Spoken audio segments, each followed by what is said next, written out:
Olá, tudo bem? Meu nome é Leonardo, sou pediatra, pai de primeira viagem e queria compartilhar aqui uma reflexão sobre o tema de fraude. Digo isso especialmente porque meu filho vai começar a desfraudar, já está com seus 2 anos. E isso é um tema bastante interessante, porque eu estudei pediatria, sou pediatra, especializado, fiz residência médica, mas é a primeira vez que eu tenho filho e a primeira vez que eu vou fazer desfraude. Então, vamos ver o que eu consigo como lidar para isso. Então, para lidar com isso, eu estou levando em conta o conselho de uma senhora.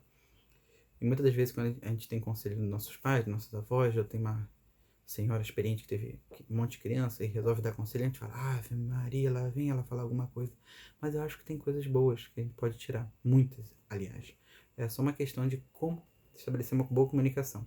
Ela me disse, não se aprende português estudando gramática.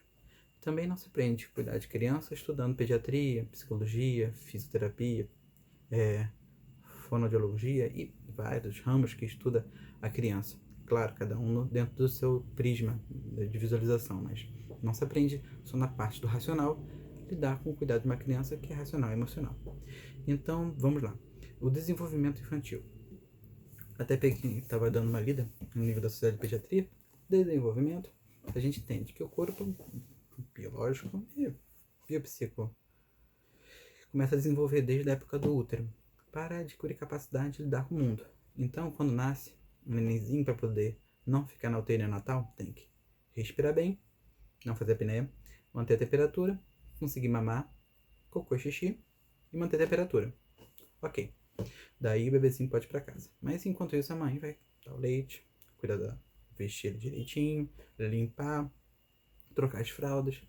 Aí chega o momento em que a criança, lá por volta dos seus 1 ano e 6 meses, a 2 anos, já tem uma maturidade para perceber que quando faz xixi, quando faz cocô, ou seja, tem aquele desconforto na barriga, sabe que xixi, faz xixi. Tem desconforto na barriga, sabe que cocô, faz cocô. E fala, mamãe, cocô, papai, xixi, e já identifica. Nesse ponto é o momento ideal. Recomenda-se que a partir do ano 6 meses começa o desfraude diurno. E depois de 2 anos a gente faz diurno e noturno. Daí é importante ter alguns pontos, refletir sobre alguns pontos. Primeiro, onde é melhor o desfraude? No ambiente de segurança da criança, onde ela se sente mais acolhida, mais tranquila, menos estressada. Em casa, que ela tem identificação com a mãe, com o pai, e é um ambiente acolhedor. Quando a casa não é um ambiente acolhedor, a gente tem que torná-la isso. Então a gente tem que buscar ajuda, reconhecer que a situação está preta, não está bom em casa, não tem como fazer isso, e buscar uma ajuda para alguém amparar nesse momento. Muitas das vezes a gente percebe que não tem essa possibilidade dentro de casa, os pais ficam ansiosos, com medo de não conseguir que a criança faça xixi no lugar certo, com já uma ansiedade antecipatória das situações, e não é por aí. A gente tem que entender que é importante, leva 6 meses, vai errar, não é para brigar, não pode de forma alguma tornar o erro algo ruim. O erro sempre tem que ser uma coisa boa e a gente tem que levar para nossa vida. O erro é a oportunidade de aprender o que fez errado e tentar de novo para fazer certo e se preparar para fazer certo. Então, assim, não tem jeito, a gente tem que estar errando, tem que estar valorizando tanto o erro como o acerto. E se os pais não sabem lidar com isso, eles não estão prontos para fazer o desfraude ou para lidar com essas questões mais estressantes. Um ponto é o desfraude. Então tem que refletir, respirar fundo, perceber que não vai dar, que tem horas que vai escapar. Prepara o colchão da criança, prepara o sofá, botando uma capinha, caso faça xixi no sofá. Prepara o vaso, o piniquinho, já deixa um esfregão pronto para caso faça. Compra um monte de calças, espera preferencialmente fazer o desfraude no verão. Compra um monte de shortinho para já saber que vai ter que lavar esses shortinhos todos. Então, assim, se prepara, porque vai levar 6 meses. Caso tenha muita dificuldade, sabe reconhecer o limite. Isso é muito importante para o teu filho, para tua filha e para si. E peça ajuda. Precisa ajuda da avó para ficar 1 semana ou 2 com a criança em casa. E nessa função de ensiná-la a como se comportar diante da vontade e onde eliminar as necessidades.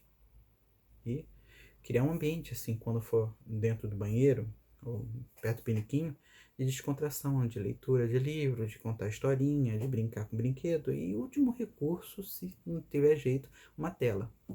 Que aí não tem jeito, galinha pintadinha, Peppa e se der uma crise geral, Baby Shark, né? Que é da mania, não tem como escapar. Mas assim, último recurso. Mas o objetivo é tornar o vaso um ambiente tranquilo. E uma recompensa que a criança receba sempre que conseguir obtiver fazer o cocô naquele lugar. Então a rotina. A rotina a gente pode colocar em 2 pontos. Uma é a família que a criança fica o dia inteiro na creche, não tem como ficar em casa. Outra é a família que tem alguém que fica em casa. De preferência após as refeições, 10 minutinhos no vaso, e quando a criança demandar, ou seja, quando sentir vontade ou aparentar inquietude e ansiedade. Daí tu leva no vasinho e depois vai ensinando ela a pedir para fazer xixi. Sempre uma coisa bem organizada, bem sistemática. Então, assim, 10 minutinhos depois do café, depois do almoço, depois da janta, pode ser também depois do lanche, naquele ambiente lúdico. Em questão de semanas, tu consegue desfraldar a criança. Caso não consiga, pede ajuda, porque ninguém é perfeito. E aí também, cada criança tem a sua facilidade, dificuldade, cada família, e lá tem a sua capacidade, capacitância de lidar com uma situação ou não. Então, isso não é vergonha não conseguir. Então, assim, primeiro a criança percebe que vai assistir, a gente faz o condicionamento positivo, tem um acessório para organizar a casa, e daí a gente tenta fazer com que seja mais tranquilo possível para a criança e para a gente conseguir lidar e organizar a situação. Depois, dentro de 6 meses, a criança aprendeu qual é a vontade de fazer xixi, qual é a vontade de fazer cocô, quais são os momentos certos para fazer xixi e fazer cocô, como pode pedir isso. E depois eu faço um vídeo explicando os distúrbios disso. O que pode acontecer se a criança não tiver um bom desfraude. O que problemas pode levar. Então, obrigado. Qualquer crítica pode colocar aqui embaixo. Curte, assine o canal, se estiver me vendo pelo YouTube. E deixa comentários, críticas, que é sempre importante. Foi como eu falei, o erro é a oportunidade do aprendizado. Então, se detectar algum aqui, me ajuda a aprender. Que eu estudo e trago a melhor informação possível para tu aprender também. Olha lá, que bom. Então, até a próxima.